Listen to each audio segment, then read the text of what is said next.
نحمده ونصلي على رسوله الكريم أما بعد فأعوذ بالله من الشيطان الرجيم بسم الله الرحمن الرحيم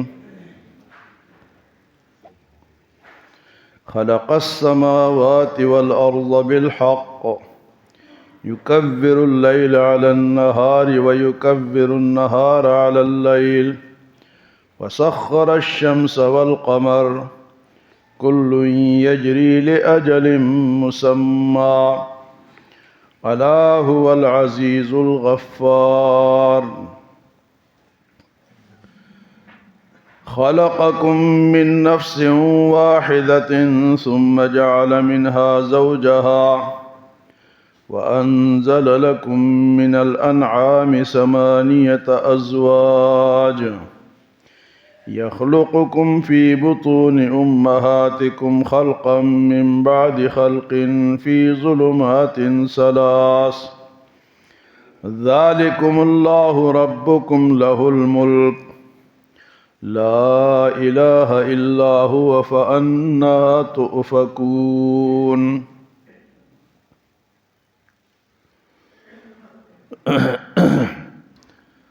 میں کہ بعض لوگ اللہ کو چھوڑ کے کسی اور کی عبادت اس لیے کرتے ہیں کہ ان کا یہ عقیدہ ہوتا ہے کہ یہ لوگ خوش ہو کر ہمیں اللہ کے قریب کر دیں گے. ما نعبدهم الا ليقربونا الى اللہ زلفی، ہم یہ اوروں کی عبادت اس لیے کرتے ہیں کہ یہ ہمیں اللہ کے قریب کر دیں گے. تو اللہ کا جو قرب ہے، اللہ نے یہ نہیں فرمایا کہ کسی اور کی عبادت کرو اور وہ میرا قرب تمہیں دلائیں گے. اللہ کا قرب براہ راست انسان حاصل کر سکتا ہے، ڈائریکٹ حاصل کر سکتا ہے. نیک عمل کرے، اچھے عمل کرے، اس کو اللہ کا قرب حاصل ہو جائے گا. تو ان کا یہ عقیدہ، تو اللہ پاک نے فرمایا کہ یہ طریقہ جو ہے تمہارا غلط ہے.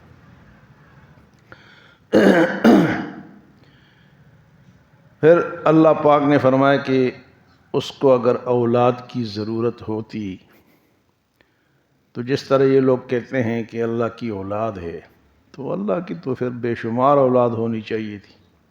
1 2 تو وہ تو قدرت والی ذات ہے، وہ تو 1 منٹ میں پھر بچہ بنا دیتا اور یہ فرماتے کہ یہ میرا، وہ تو کن فیکون والا ہے. اس لیے اس کی کوئی اولاد نہیں ہے. سبحانہ، وہ پاک ہے، ان چیزوں سے وہ پاک ہے. آج کی ان آیات میں اللہ پاک نے اپنی وحدانیت کی دلیلیں دی ہیں کہ میں کیوں اکیلا ہوں، میں کیوں واحد. دلیل قرآن سے فرمایا خلق السماوات والارض بالحق، پیدا کیا آسمانوں کو اور زمین کو سچائی کے ساتھ. اچھا، میں نے تو پیدا کیا، میں اس لیے میری عبادت کرو، تو کوئی اور ہے تو اس کو سامنے لاؤ. نہیں ہے، جب نہیں ہے تو میری ہی عبادت کرو. خلق السماوات والارض بالحق، ایک دلیل ہو گئی زمین و آسمان کو کس نے پیدا کیا؟ اللہ نے. کوئی اور اس کا بنانے والا نہیں ہے. اگر کوئی ہوتا تو وہ اب تک بگاڑ بھی چکا ہوتا، کچھ نہ کچھ تو اس میں تبدیلی کرتا. ایک دلیل. دوسری دلیل فرمایا یکور اللیل علی النہار، وہ لپیٹ دیتا ہے رات کو دن پر. وَيُكَوِّرُ النَّهَارَ عَلَى اللَّيْلِ، اور لپیٹ دیتا ہے دن کو رات پر، رات کو دن پر اور دن کو رات پر لپیٹ دیتا ہے. کبھی دن لاتا ہے، کبھی رات لاتا ہے، کبھی چھوٹی کرتا ہے، کبھی بڑی کرتا ہے. کوئی اور اگر اس جیسا ہے تو ان دنوں میں تبدیلی کر کے دکھا دے. دن لمبا ہی لمبا ہو، دن ہی دن ہو، رات ہو ہی نہ، یا رات ہی رات ہو. کوئی اور ہے تبدیلی کر سکتا ہے؟ آج تک کوئی کر سکا ہے؟ نہیں کر سکا. وہ اسی طرح چل رہا ہے. تو اس کا مطلب ہے کہ ایک ہی ہے جو اسی طرح چلا رہا ہے. پھر فرمایا وَسَخَّرَ الشَّمْسَ وَالْقَمَرَ، سورج اور چاند کو اس نے مسخر کیا، تابع کیا، وہ چل رہے ہیں. یہ بھی ایک دلیل ہے کہ آج تک انہوں نے کبھی اپنے کام کو چھوڑا نہیں ہے. یہ نہ ہو کہ چاند نے انکار کر دیا کہ آج میں نے روشنی نہیں دینی، یا سورج نے انکار کر دیا کہ آج میں نے نہیں نکلنا، نہیں، وہ نکل رہے ہیں اور اپنے اپنے کام میں لگے ہوئے ہیں۔ وَسَخَّرَ الشَّمْسَ وَالْقَمَرَ كُلٌّ يَجْرِي لِأَجَلٍ مُّسَمًّى، اور ایک وقت تک یہ نظام اسی طرح چلتا رہے گا۔ كُلٌّ يَجْرِي لِأَجَلٍ مُّسَمًّى أَلَا هُوَ الْعَزِيزُ الْغَفَّارُ، آگاہ ہو جاؤ، خبردار ہو جاؤ کہ وہ بڑا ہی زبردست ہے، غالب ہے، اور دوسری بات یہ کہ بڑا غفار بھی ہے، معاف کرنے والا ہے۔ تو وہ زبردست بھی ہے، اگر پکڑنا چاہے تو اسے کوئی چھڑا نہیں سکتا، اور اگر معاف کرنا چاہے تو اس کی مرضی ہے، گناہگار کو معاف کر دے۔ تو فرمایا الا هو العزیز الغفار۔ یہ دلیلیں ہو گئی کہ زمین و آسمان کو کس نے پیدا کیا؟ جی اللہ نے۔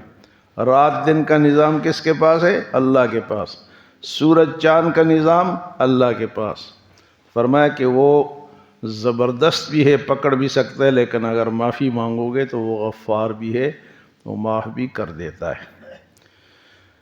خلقکم من نفس واحدہ، اگلی مثال بیان فرمائے کہ تمہیں ایک جان سے پیدا کیا۔ خلقکم من نفس واحدہ، حضرت آدم علیہ السلام سے ایک جان سے تم سب کو بنایا۔ خلقکم من نفس واحدہ ثم جعل منها زوجها، پھر اسی میں سے اس کا جوڑا بنایا، اس کی بیوی بھی اسی میں سے بنائی۔ آدم علیہ السلام کو بھی فرمایا کہ میں نے پیدا کیا، اور اس کا انسانوں کا جوڑا بھی آدم علیہ السلام سے حضرت حوا علیہ السلام کو کس نے پیدا کیا؟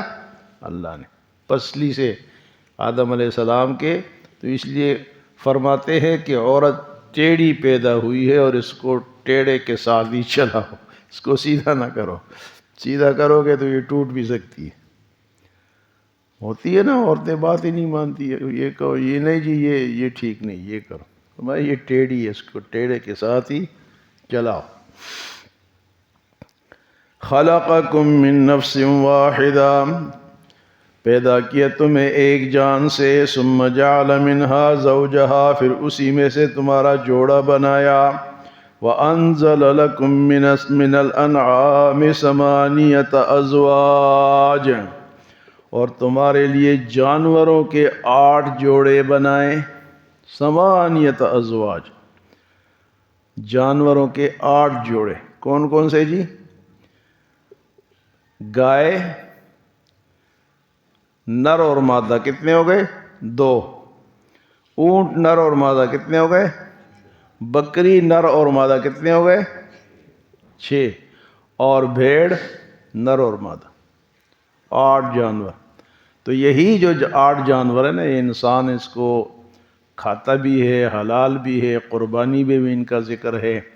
پھر انسانوں کی خدمت بھی یہی کرتے، کوئی برداری کرتا ہے، کوئی گھڑ سواری کرتا ہے، کوئی گوشت مہیا کرتا ہے، کوئی اون دیتا ہے، کوئی جناب دودھ دیتا ہے۔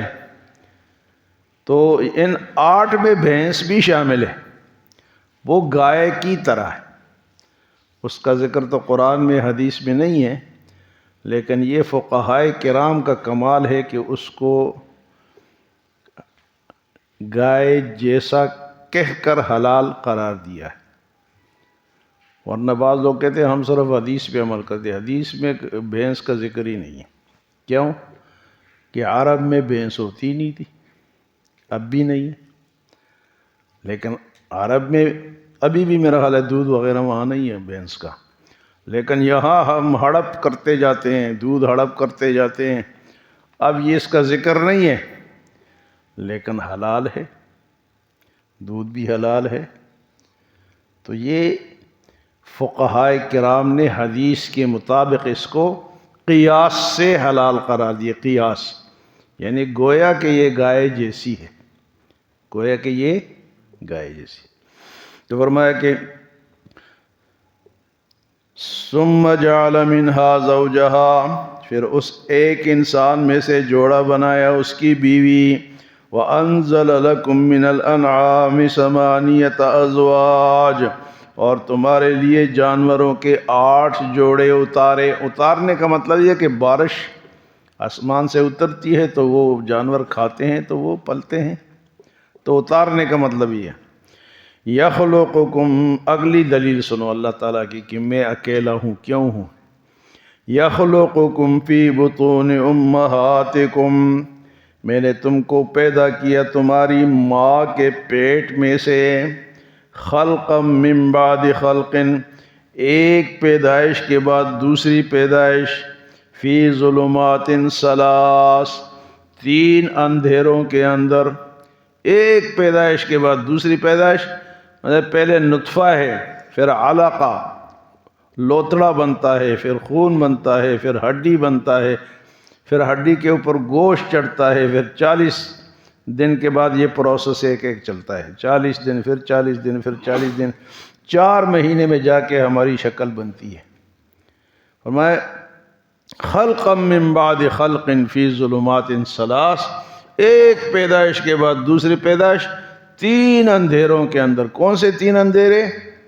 ماں کا پیٹ اندر اندھیرا ہے، پھر اندر رحم ہے جہاں بچہ ہوتا ہے وہ بھی اندھیرے میں ہے، اور اس کے بعد جھلی جس کے اندر بچہ لپٹا ہوتا ہے، ایک پلاسٹک جیسا جھلی ہوتی ہے اس کی حفاظت کے لیے، وہ بھی اندھیرا ہے۔ فرمایا 3 اندھیروں کے اندر بنانے والا تمہیں کون ہے؟ اللہ ہے۔ اور جب یہی بچہ اتنے اندھیروں کے بعد پیدا ہوتا ہے تو ہم کہتے ہیں کہ یہ کیا ہے جی، یہ پیراں دیتا ہے۔ کیا کہتے ہیں؟ 3 اندھیروں کے اندر کس نے بنایا؟ وہاں کوئی پیر شیر نہیں تھا۔ یہ نام سے دیکھو نا، نام لوگ کیسے رکھتے ہیں، پیراں دیتا، پیر بخش، پیروں نے بخشا ہے۔ وہ یار خدا کے بندوں کچھ عقل سے کام لو۔ 9 مہینے تک اندھیروں میں بنا کے بغیر کسی اس کے مطلب ہے کہ وسائل نہیں ہے کہ اندر کیا کھاتا ہے، کس طرح کھاتا ہے، سانس کس طرح لیتا ہے، سانس کیسے لیتا ہے۔ یہاں مسجد کو بند کرو نا سارے کھڑکیاں اور جناب بالکل ہوا اندر نہ آئے، تھوڑی دیر کے بعد سارے گھبرا جائیں گے، وہ کھولو اور کھولو کھولو، مر جائیں گے۔ وہ 9 مہینے تک نہ ہوا کا پتہ ہے نہ خوراک کا پتہ ہے۔ یہ شان کس کی ہے؟ یہ اللہ کی۔ خلقا من بعد خلق فی ظلمات ثلاث، ایک پیدائش کے بعد دوسری پیدائش، 3 اندھیروں کے اندر بنانے والا کون ہے؟ اللہ ہے۔ فرمایا ذالکم اللہ ربکم لہ الملک، ذالکم اللہ ربکم لہ الملک، یہ ہے وہ تمہارا پروردگار جو کہ بڑا بادشاہ ہے، جس نے یہ سارے پروسیس کیے۔ کس نے کیا؟ رات دن کس نے بنائے؟ آسمان و زمین کس نے بنائے؟ اور ایک آدم سے جوڑا بنایا، پھر تمہیں بنایا، پھر تمہارے لیے جانور بنائے، پھر فرمایا کہ 3 اندھیروں کے اندر تمہیں بنا کے پیدا کیا۔ فرمایا ذالکم اللہ ربکم لہ الملک، یہی ہے وہ تمہارا پروردگار جو کہ بادشاہ ہے، جو کہ بڑا بادشاہ ہے۔ لا الہ الا ہو، نہیں ہے اس کے سوا کوئی معبود مگر وہ۔ لا الہ الا ہو، لا نہیں ہے، کون نہیں ہے، معبود نہیں ہے، کوئی اور مشکل کشا نہیں ہے، کوئی اور حاجت روا نہیں ہے، کوئی اور حاضر ناظر نہیں ہے، کوئی اور مختار کل نہیں ہے، کوئی اور عالم الغیب نہیں ہے، اگر ہے تو اللہ، وہ صرف کون ہے؟ اللہ ہے۔ لا نہیں ہے الہ، الہ کے معنی معبود، معبود وہ ہوتا ہے جو ہماری مشکلیں حل کرتا ہے، جو مشکل کشا ہوتا ہے، جس کے سامنے ہم سجدہ کرتے ہیں، جس سے ہم دعا مانگتے ہیں، اس کو کہتے ہیں الہ، معبود، مشکل کشا۔ ویسے تم اللہ کی عبادت نہیں کرتے ہو، ہمارا مشکل کشا ہے اس لیے کرتے ہیں۔ بھئی مشرک جو ہے اگر کوئی سورج کو پوجتا ہے تو سورج سے وہ کچھ فائدہ حاصل کرتے ہیں تو کہتے ہیں یہ میرا رب ہے۔ ہندو جو گائے کو خدا مانتے ہیں ان کی تو عقل ماری گئی ہے نا، وہ اس لیے مانتے ہیں کہ یہ دودھ دیتی ہے، اس کے اندر فائدہ ہے، تو یہ فائدہ کس نے ڈالا ہے اس کو پہلے پہچانو. جس نے اس کے اندر فائدہ ڈالا ہے وہ اللہ ہے، اس کو تو بھولے ہوئے ہو. جس نے اندر فائدہ ڈالا ہے اور جو فائدہ دے رہا ہے سامنے نظر آ رہا ہے اس کو خدا بنایا ہوا. تو سورج کے اندر گرمی کس نے ڈالی؟ اللہ نے ڈالی. چاند کے اندر روشنی کس نے ڈالی؟ گائے کے اندر دودھ کس نے رکھا؟ من بین فرث ودم لبنا خالصا سائغا للشاربین. گوبر اور خون کے درمیان سے صاف شفاف دودھ نکالنے والا اللہ. ایک طرف نالی ہے خون کی، ایک طرف نالی ہے گوبر کی، درمیان سے دودھ نکلتا ہے. یہ ہے شان اللہ کی. کر کے دکھاؤ. من بین فرث ودم لبنا خالصا، ہم گوبر اور خون کے درمیان سے خالص دودھ نکالتے ہیں جس میں پھر تم ملاوٹ کرتے ہو. کیا کرتے ہو؟ اب اس ٹائم دودھ کی ملاوٹ شروع ہو چکی ہے. صبح صبح جدھر بھی جاؤ آپ کو پاؤڈر ہی پاؤڈر ملے گا. دودھ اللہ کہتا ہے کہ خالصاً، خالص دودھ میں تمہیں دیتا ہوں. خالص آتا ہے نا اندر سے. سائغا للشاربین، پینے والوں کے لیے خالص ہے وہ. تو یہ ہے اللہ کی شان. اور ہم اس کو چھوڑ کے جس کے اندر سے دودھ آ رہا ہے ہم اس کو خدا بنا رہے ہیں. تو یہ عقل کی کمی ہوتی ہے. اور جو اللہ کو تلاش نہیں کرتے، اللہ کو ماننے کی کوشش نہیں کرتے، اللہ کی عبادت نہیں، ان کے دماغ پھر آؤٹ ہو جاتے اور پھر ایسی چیزوں کو خدا مانتے ہیں. سانپ کو خدا مان کہ اس کے اندر زہر. یہ نہیں پتا کہ اس کے اندر زہر کس نے ڈالا ہے؟ اللہ نے ڈالا ہے. گائے کے اندر دودھ اللہ نے ڈالا ہے. سورج کے اندر گرمی اللہ نے ڈالی. آتش پرس ہوتے ہیں نا، سورج پرس، تو وہ اس لیے اس کی پورے جناب نکل آیا اور وہ سمندروں کے کناروں میں کھڑے ہوتے ہیں کراچی میں یا ایران میں تو بہت ہے. تو یہاں وہ کھڑے ہوتے ہیں، ہمارا خدا آ گیا، ہمارا خدا آ گیا. سورج کو کیا کہتے ہیں؟ ہمارا خدا. اس سے مانگتے ہیں. اور خدا کے بندو، جس نے اس سورج کو بنایا ہے، جو اس کو چلا رہا ہے، جس نے اس کے اندر گرمی ڈالی ہے، اس خدا کو تلاش کرو، اس کو مانو. اس کو کہتے ہیں توحید. ایک اللہ کی عبادت کرنا، ایک اللہ کو ماننا. مشکل کشا، حاجت روا، حاضر ناظر، مختار کل، یہ کون ہے؟ اللہ ہے. اس کو کہتے ہیں توحیدی بندہ ہے. یہ کیا ہے؟ اللہ کو ایک ماننے والا ہے. اور جو اس کو بھی خدا مانے، اس کو بھی مانے، اس کو کہتے ہیں مشرک. اور شرک ایسا گناہ ہے کہ دھرتی میں اس سے بڑا گناہ اور کوئی نہیں. مشرک کی بخشش نہیں. ان اللہ لا یغفر ان یشرک بہ ویغفر ما دون ذلک لمن یشاء. جو اللہ سے شرک کرے گا اس کی بخشش نہیں ہے. سب سے بڑا قتل سے، زنا سے بڑا گناہ، قتل سے بڑا گناہ. کیونکہ اس انسان نے اس رب کو پہچانا ہی نہیں جس نے اس کو بنایا ہے. اتنی خوبصورت شکل دی ہے، تو نے اس کو نہیں پہچانا. جب نہیں پہچانا تو تیری بخشش نہیں ہوگی. پہلے اس کو پہچان. پیر بابا اپنے کئی درہ مدش ہے. ہمارے پٹھان کہتے ہیں پیر بابا سے مانگتے، ہم پنجاب والے داتا صاحب سے مانگتے. یا داتا دے داتا، یا بر امام، یا فلاں یا فلاں، باء الحق تے بیڑا تک، مولا علی مشکل کشا میری کشتی پار لگا دینا. یہ سب شرکیہ نعرے ہیں. کیا ہے؟ مدد کس سے مانگے؟ ایاک نعبد و ایاک نستعین. ادھر تو یہ پڑھتے ہو، بھر جا کے وہ بدل جاتے ہو. اور جہاں جھنڈی دیکھی تو بس وہاں جھک گئے. بھائی نہ جھکو، خدا کے بندو، وہاں جا کے دعا کرو، دعا مانگو. اپنے لیے بھی، ان بزرگوں کے لیے بھی دعا مانگو. تم جا کے ان سے مانگتے ہو تو خود بیچارے مر کے سو گئے. اگر ان کے اختیار میں کچھ ہوتا تو وہ اپنے آپ کو مرنے نہ دیتے. کوئی بزرگ آج تک بچائے؟ بزرگوں کو تو چھوڑو، پیارے نبی صلی اللہ علیہ وسلم بھی اس دنیا سے چلے گئے. وہ بھی ہمیشہ کے لیے کون ہے؟ اللہ ہے.